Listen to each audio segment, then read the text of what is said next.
Welcome back to More to the Story. I'm your host, Janna Maron. I'm so happy to have you here. Thank you for listening. Thank you for being here.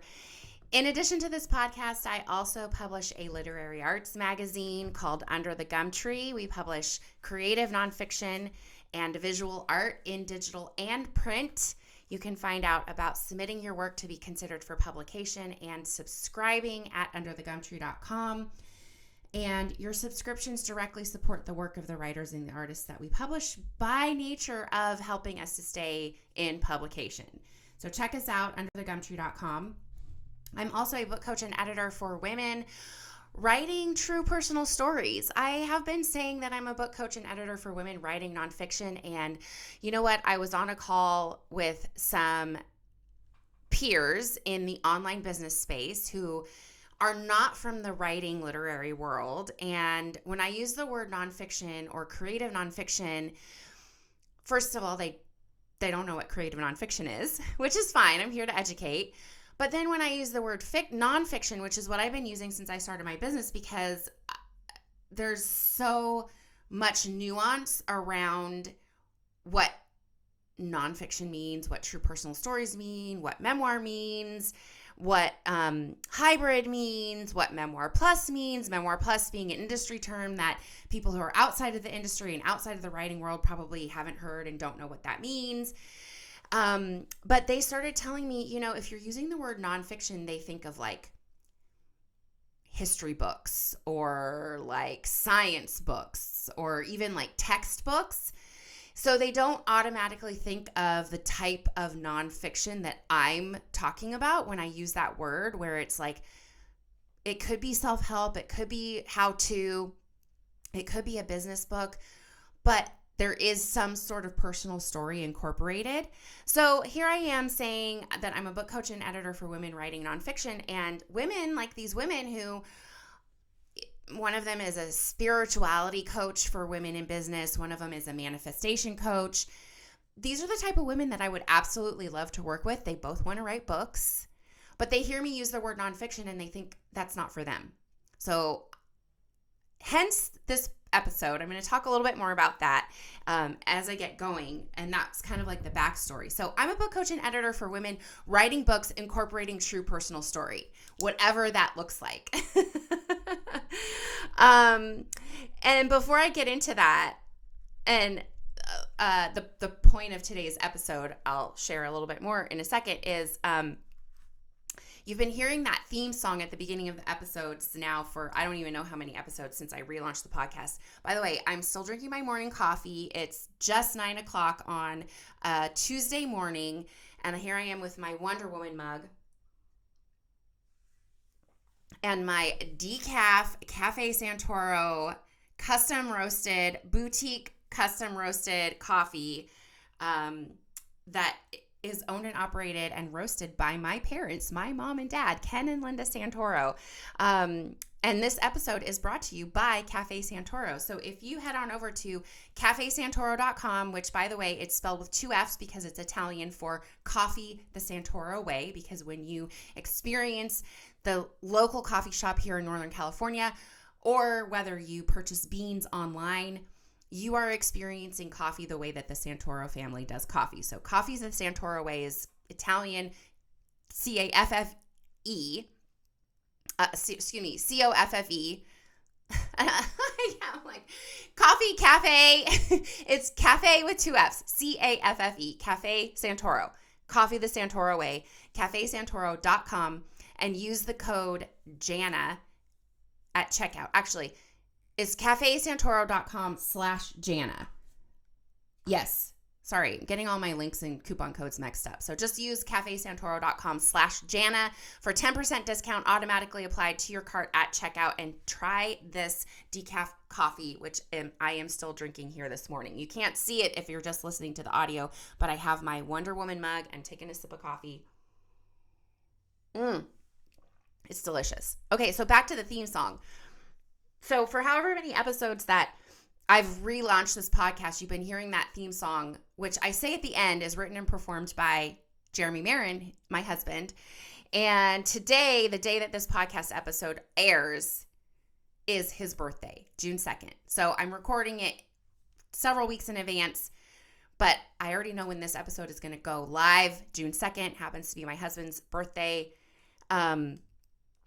Maybe he'll kill me for saying this, but he's 55 today. And being 55, that's not necessarily a milestone birthday, but as I was thinking about it, it's kind of like a mini milestone, when you're midway through a decade.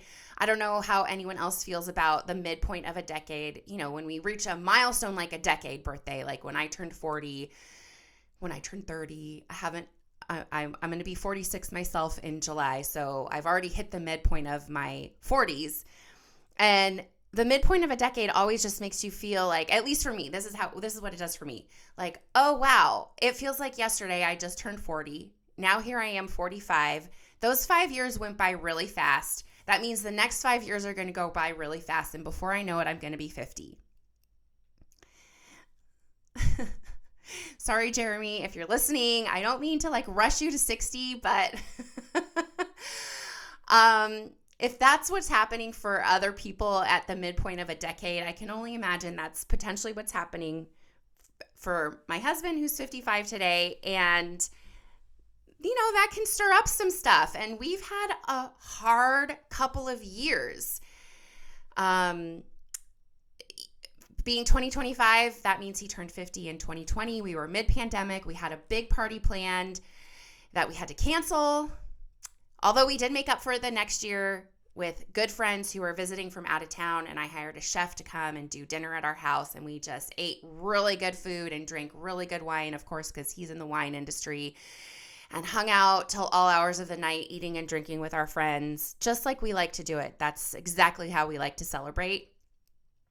Maybe it sounds like bougie to hire a private chef, but it was like $125 per person for a 5-course meal plus dinner, dessert, which is, I think, less than you would spend at a restaurant going out.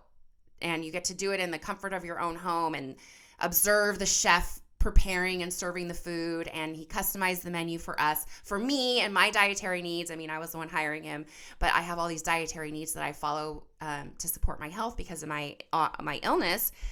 So it was a little bit of a challenge for him too. Anyway, it was a very memorable. It was a very memorable night, and I saved all of the decorations from the year before for 50. I had all these decorations for 50 that I couldn't use, so I just did 50 and then +1 everywhere. I just got like a plus sign and a number 1 to add to all the zeros everywhere there was 50 in the decorations. So, and now here we are 5 years later, and we've been through a lot in the last 5 years.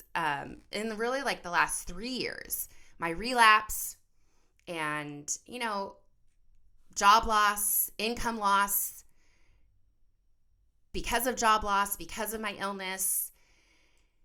And man, we're going through it. We're still going through it. We're not on the other side. And, one of the things that happens when you're in the true personal story / memoir space and you're talking and sharing about your own personal experience as part of your online public persona, sometimes you have to be a little cryptic. And I'm being a little cryptic right now because there's a lot of stuff that's still unresolved and a lot of things that we're not ready to talk about publicly, and not sure when we will be ready to talk about publicly. But I am bringing all this up and I'm sharing all of this because in spite of everything that we've been through, we've always come through the other side. We've always made it. We've always been stronger together. And today on his birthday, on your birthday, if you're listening, my love, I just am sending you so much love and thinking about you, and can't wait to see what the next 5 years hold for you, for me, for us, whatever that looks like. And that brings me to what I'm working on and what I want to share with you today about my work, this podcast. It's the beginning of June. It's the perfect time for me to just take a little pause.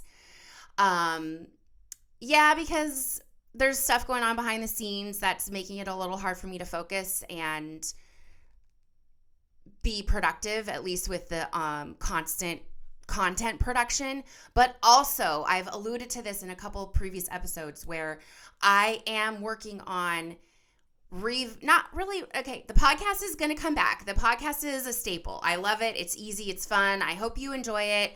The podcast is coming back. It'll stay here on Substack, but I'm rethinking and shifting and pivoting pretty much everything else that I do in my business. I have a private community membership. I offer one-on-ones. I offer developmental editing and manuscript review. I offer book coaching. Pretty much all of that is going to still be available in some shape or form, but I'm kind of repackaging things, and I'm thinking and learning about Substack as a platform in particular, which is where the podcast is hosted. I know that if you're listening on Apple or Spotify, for example, maybe you aren't familiar with Substack and you're not really fully understanding the significance of that platform, but I'm using it on a regular basis because every time I publish an episode, that's where I do it. I do it on Substack. I upload the audio and the show notes, and everything is happening on the Substack platform, which is new and different for podcasting because if anyone knows about the podcasting world, you typically have to have a host, and it's maybe a little clunky or a little wonky on the back end, and the host distributes it to all the places where you can listen to the podcast, like Spotify, Apple, etc. Well, Substack now does all of that. And even better, it's free. So I'm not being charged to host my podcast anymore the way that I had been previously. And Substack has all these other features that I'm getting excited to take advantage of in terms of making more posts to the platform that could be function more like a blog post, but could also be sent as emails to subscribers.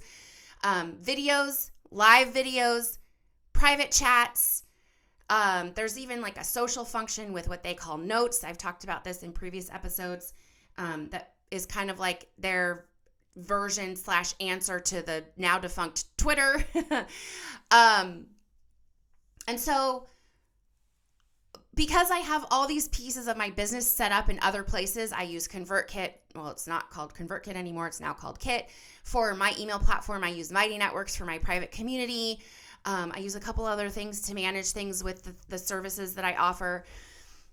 So because I already have things set up in other places, it's taking me a little bit to think and strategize and plan how I can shift and change and move things over to Substack, which I want to do. I just need to kind of take a step back and do that without the constant content production that I'm doing on a weekly basis. So it's the perfect timing because today is May 20th. I leave tomorrow morning for a 2-week trip to London where I'm going to be visiting some of my very best friends who live there. Well, they're going to be living there now until July. He's in the Foreign Service and works at the embassy, so they're going to be on their home leave at the end of July through sometime in September, I believe. So they aren't going to be in London anymore, and they've been there for, I think, 2.5 years, something like that, and I haven't had a chance to visit them. So finally going to visit them. I have not been back to London for more than 20 years. The last time I was in London was 2002, I believe, 2002. And yes, I say 2002 because we say 1902. So I'm going to say 2002. And the only thing I wanted to do while I was there was see a Shakespeare play at the Globe Theater, and I didn't get to do that. And so not only are we going to be seeing a Shakespeare play at the Globe Theater, but we are also going to be taking a weekend trip to Stratford-on-Avon. There's a theater company there, and we're going to be seeing a couple of plays there as well. Of course, if you don't know, Stratford-on-Avon is Shakespeare's hometown. And I've always loved Shakespeare ever since I was a freshman in high school reading Romeo and Juliet for the first time. Maybe it sounds cliche, but that is the thing that got me hooked on literature, and that is the thing that made me choose English as my major when I was in college. So I have a very warm spot in my heart for Shakespeare, just as far as like classic literature goes. Anyway, that's happening for me tomorrow. I'm leaving 10 a.m. tomorrow to head to the airport, and I will be off for 2 weeks. The next 2 weeks worth of stuff is already planned and scheduled. Now I'm recording this episode for you to give you a little heads up on what's going on, what's happening in the coming months. I don't know how long the pause is going to be. I'm hoping it's going to be about 4 weeks and not that much more, but I'm not sure. I don't know how much of this kind of planning strategy work I'm going to be getting done while I'm traveling. I'm planning to do some because I'll be staying with friends who are both still working, and I will be able to work while I'm there. And I think it's going to be a great opportunity for me to just not be doing my regular content production, not be in my regular environments, kind of like, when you're out of your normal, usual routine, that's when things kind of get shaken up and you start to think and you get ideas and things maybe start to become a little bit more clear and crystallized. And so I'm hoping that that'll happen for me. And even if it's just kind of like journaling, taking notes and generating ideas. And then when I get back home, I can start to organize and implement things. That's kind of what my plan is for the next 4 weeks or so. I'm also pausing my regular weekly email for a couple weeks. Maybe that'll be a little more sporadic. So if you haven't already signed up for my email list, you can do that at I had the link. What is the link? Oh dear. I think it's jannamarlise.com/keep-in-touch. Or maybe it's moretothestory.com/keep-in-touch. Try one of those. Keep in touch, I believe, is hyphenated. Actually, okay, let me just do this while nope. I don't have my web browser open because it takes up too much energy while I'm recording. Visit the show notes for how you can sign up for my email list. See, this is what I'm talking about. I'm not even like a great podcaster because I don't have all the links ready that I need to mention for you in the recording. But that's okay. We're just going with it. And as I've explained, we're keeping this light, breezy, easy breezy. And I appreciate you for being here. I appreciate you for your grace and patience with me and just kind of allowing this to be a little messy. This is even still kind of new for me. I'm not typically the type of person who is like, okay, we're just going to go with the mess. Normally I would like end here and start all over, completely over, even though I've already been recording for 17 minutes. It's just like, erase it, start all over again. But no, this is the new and improved Janna who just kind of goes with it, lets it be. It is what it is. And you can visit the show notes for the link to sign up for my email list because I will probably be a little more sporadic there with instead of doing something so consistently every Tuesday. It may be every other week. It may be like after 3 weeks, I can give an update when I have a better idea of when things are going to be relaunching and coming back online. So that's the best place to get regular updates that will be regularly sporadic. Okay. And all of that is connected to what I was saying earlier about using the word nonfiction to describe the work that I do. And so now that seed has kind of been planted for me, I need to start thinking about, okay, if I don't use that word, what word do I use? Do I need to use a word at all? I mean, I've always felt like I need to use a genre word because if I say that I'm a book coach and an editor for women, well, would I start attracting women who want to write fiction and I just don't work on fiction or poetry for that matter?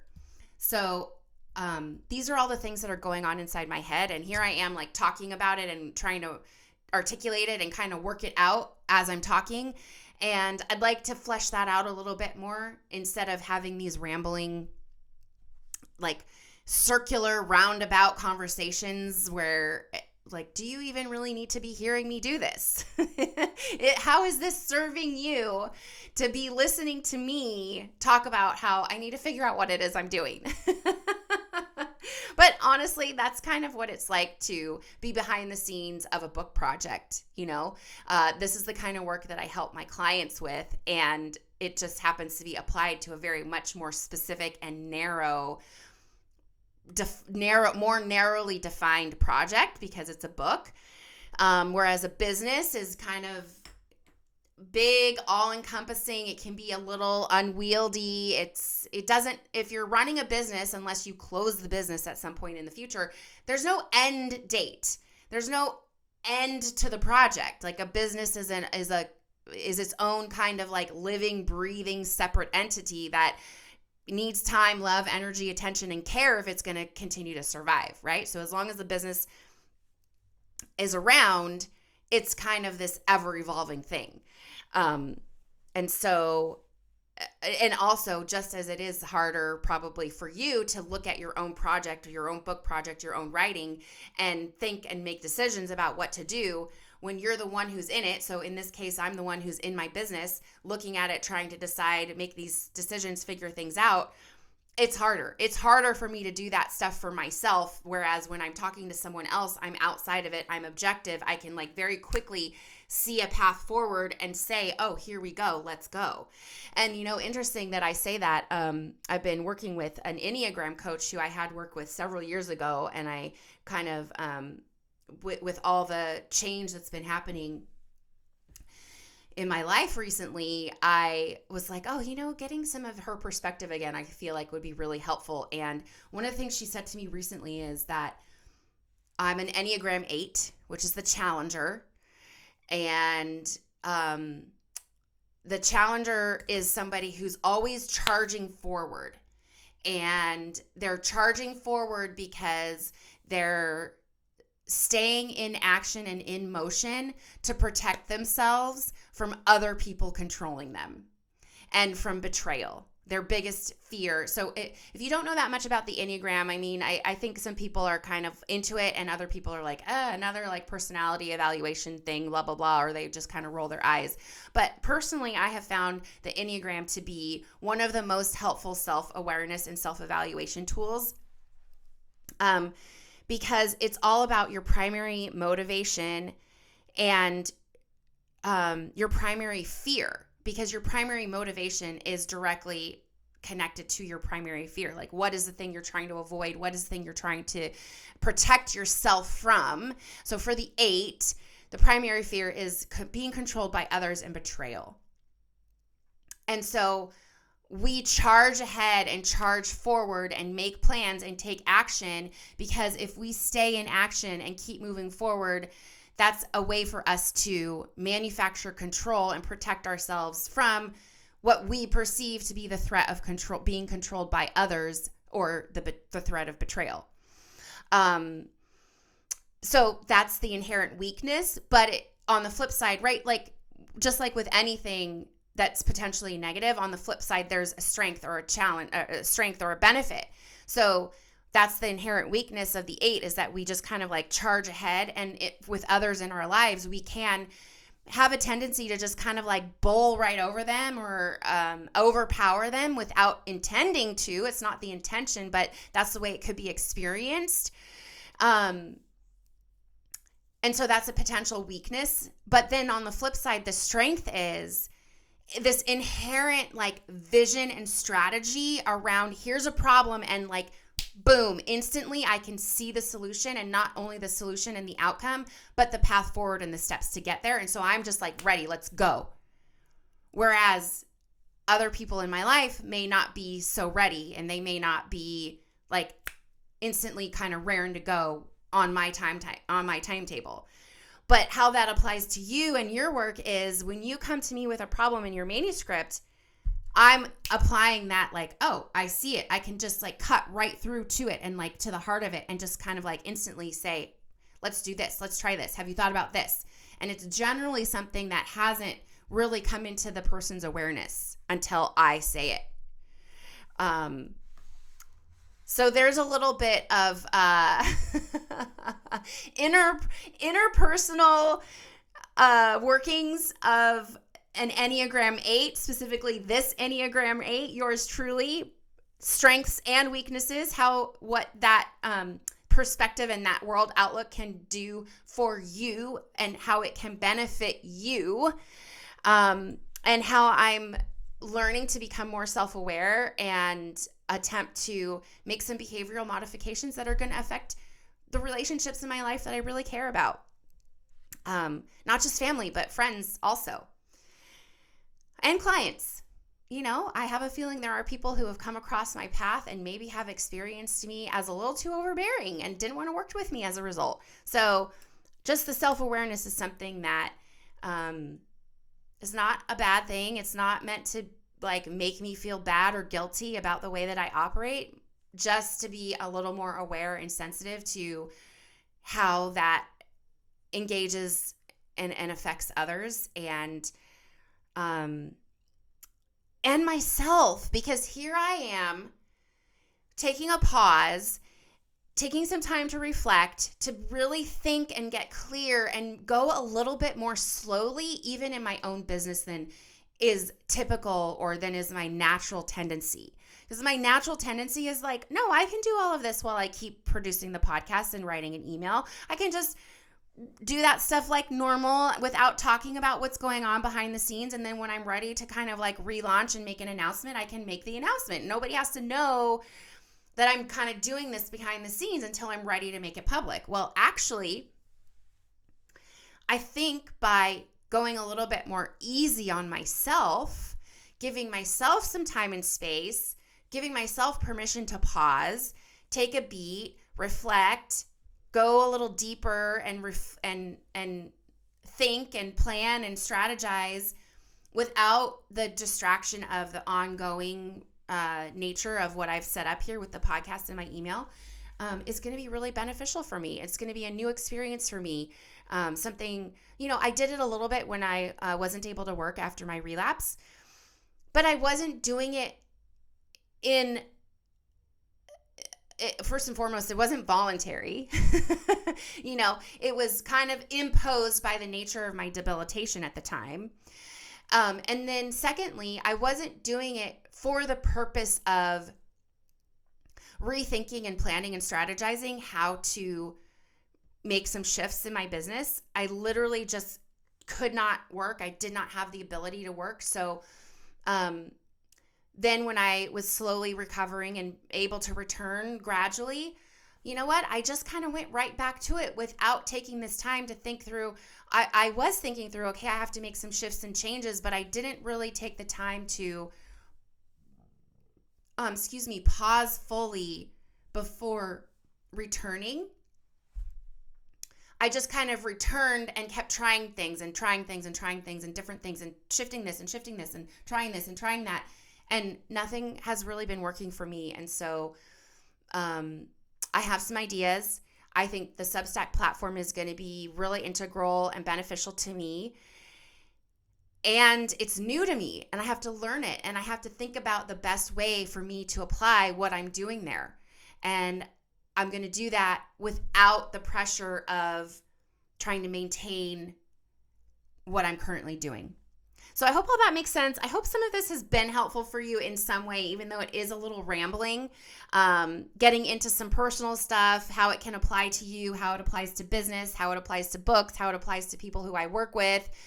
I've been a little all over the place today, but don't forget this episode has been brought to you by Cafe Santoro, CAFFE.com/Janna, where you can get 10% off your first purchase. Oh, I did want to end with, I was getting into the end credits. So before I do that, while I'm taking this time off, I did want to say specifically how you can support me. So I will be turning on paid subscriptions for Substack. Haven't decided what that price point is going to be yet. Haven't decided what is going to be included yet.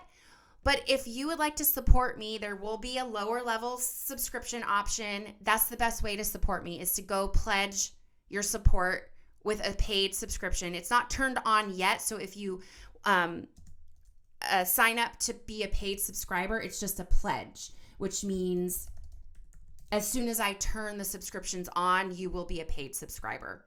So that's the best way you could support me. You could support me by making a coffee purchase. CafeSantoro.com/Janna. This is a project I've been helping my parents with. I set up the Shopify shop. Any order that comes through is packed and shipped by me, yours truly. I will even write a little handwritten note to say, thank you so much for your order. Everything comes from my garage. I tape up the box. I put the label on. So you can make an order there and help spread the word about that. This is not a money-making endeavor for me yet. However, once there is regular activity and purchases and orders with the online shop, that is something that I revenue share with my parents. You can support me by sharing about my work. Share this episode, share an email when it resonates with you. Get the people in your writing life that you know to sign up for my podcast subscription, to sign up for my email list subscription, and leave some comments. Show me some love. Just give me some love in the comments. One of the things that I'm hoping once I relaunch and come back to Substack is that there will be a vibrant community happening in the comments of the podcast posts and the regular posts that I do there. Right now, I have all of that happening behind a paywall with More to the Story private membership community. So that's kind of what the little hint of preview of what I'm planning is. That's probably going to be moving over to Substack. And so I want the community aspect of what I do to really start to flourish and thrive. So give me some love in the comments and just let's talk and get to know each other. So those are 4 main ways you could support me right now. Pledge your support as a paid subscriber. Order some coffee from cafesantoro.com/Janna. That will give you the 10% savings applied to your checkout, automatically applied at checkout. Excuse me while I stumble over my words. Share my work with people in your world who could benefit from what I'm offering. And then lastly, give me some love in the comments of this post and just let's get the conversation going. Let's get to know each other. Let's talk. Let's chat. So thank you so much for being here. Thank you for listening. Shout out last time to my husband, Jeremy Maron, whose birthday is today. Happy birthday. I love you with all of my heart. I hope you're having a great day. And celebrating and feeling so much love, just so much love, like all the love of the universe coming directly at you, blasting you. I hope you're feeling it. cafesantoro.com/Janna. Thanks to our sponsor.